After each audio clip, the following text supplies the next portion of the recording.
All right, this video we're going to talk about the power of partnerships, networking, and then having a great team.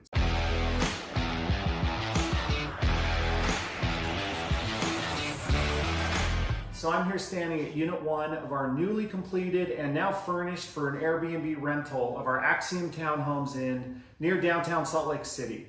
So let's first talk about how we found this deal quickly. So rewind a little bit. I was in a partnership with two amazing guys where we did 4 condos about 5 years ago. Then one day we're sitting at the local RIA meeting, that's the Real Estate Investors Association, and up in the front of the stage, someone's pitching a deal that was supposed to be like a wholesale flip deal. And my partner, who's an architect on this deal, was emailing me or texting me in the meeting saying, look, Matt, we could put 5 townhomes on that lot because it's in a high density zone, it's near the downtown, and it's near the light rail. And so we immediately kind of put our hand up and we're like, we'd like to buy it. And so we went down and kind of gave them earnest money, kind of as a joke, but for real, ended up closing on it the next day. So then we started working on our plans, and then the neighbor decided to sell his property to us. And I'm fast forwarding to make this story kind of quick about the inception of it. But what we ended up with were 2 existing single family homes that were on a little over 1/4 of an acre.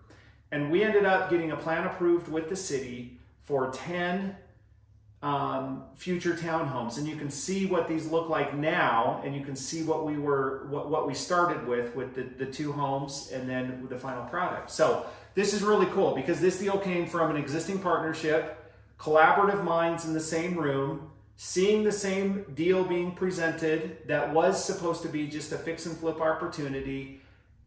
My architect partner, knowing the zoning, knowing the area, knowing what the highest and best use of the land is, and then communicating with me, and then me taking the action to wrap up the deal in front of the room to buy it. So we bought it, we own it, we have a plan to build 10 townhomes. Fast forward, it took us a little bit longer because we're doing this all during COVID, but we finally got these units all built, 10 of them, rooftop decks. Each unit is a 2-bedroom, 1.5 bath, unit with a rooftop deck here near downtown Salt Lake City. So after we looked at, we overspent because we hit lumber right when it was like the most expensive you could be buying it.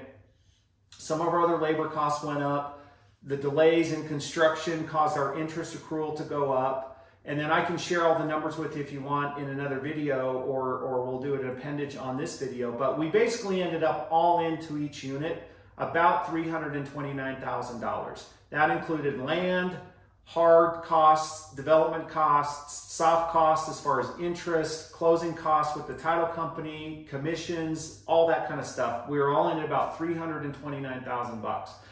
And the market, the good thing with the delay that happened during the COVID period, obviously, is once we went to sell these in March of 2022, we were able to get a price of $450,000 per unit.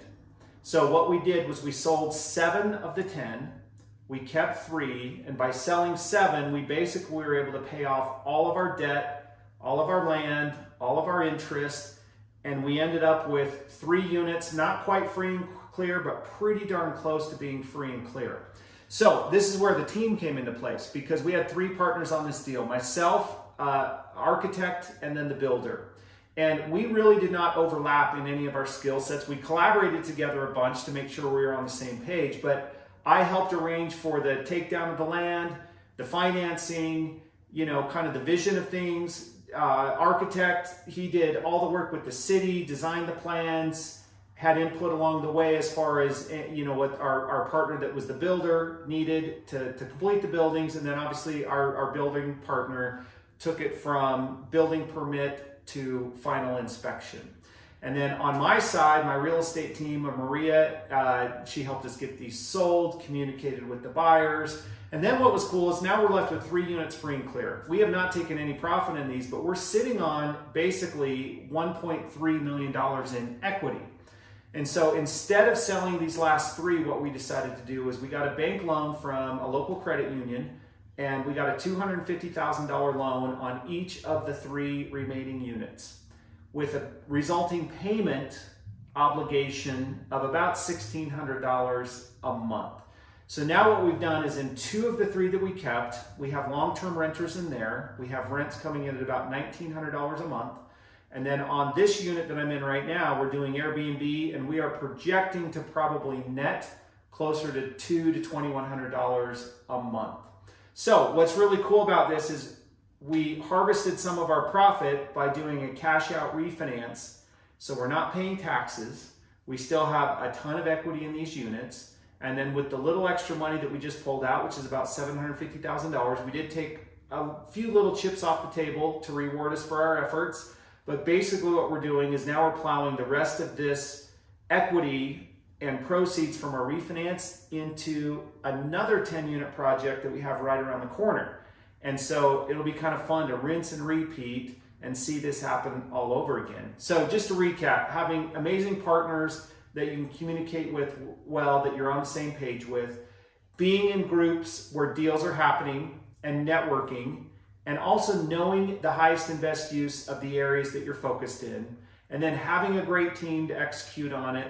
And so we are super stoked with how this turned out. And as of right now today, our first Airbnb guest is moving in tomorrow. So it's awesome to see it, as you can see, from the raw ground, the old existing homes, to now what is this amazing 10-unit apartment near downtown Salt Lake. Subscribe, look for more content, and we'll keep delivering. Thanks.